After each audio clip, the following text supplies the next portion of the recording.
Lynn, while you were answering that question, your wife called. Don't forget the milk.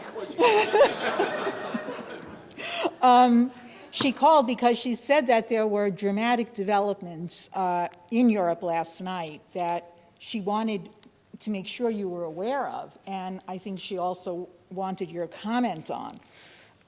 Apparently, what occurred last night was that the leader of Germany, Mrs. Merkel, was put under extraordinary pressure and essentially changed her position regarding the current euro crisis. What Helga said is that while there's a lot of technical gobbledygook involved, it appears that essentially what has occurred is that Germany has now agreed to foot the bill for the bailout. The argument that was presented was that Germany was the only country that had the means to do it. Now, up to now, she has refused to do this and has made very clear that she considers this a violation of the EU's no bailout policy. But apparently now the agreement is that Germany will foot the bill. They are refusing to discuss the mechanisms through which this will occur because they say that they want to settle all these questions and have these mechanisms in place before the markets open on Monday morning.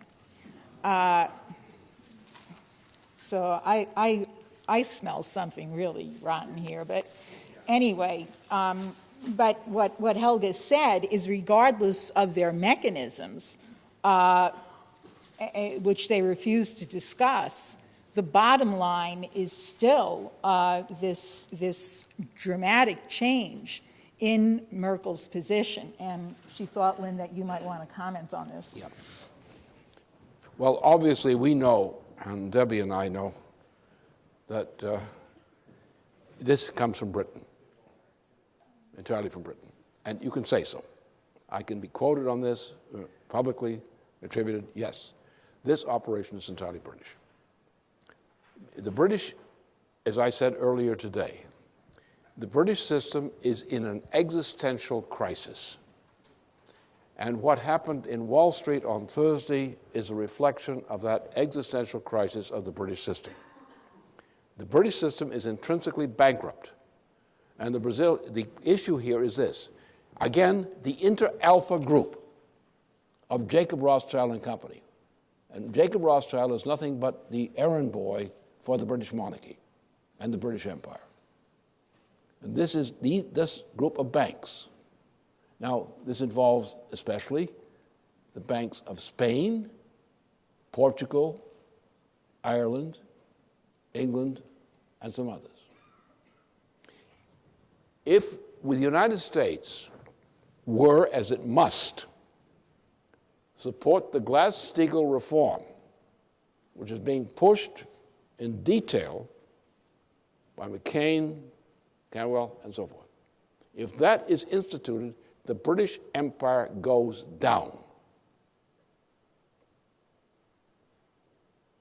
Right now. That's the crisis. That's what it's all about. And under those conditions, the British will kill. They always do. This is an existential crisis for the British Empire.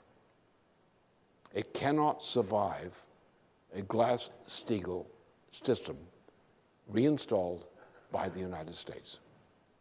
That's the reality.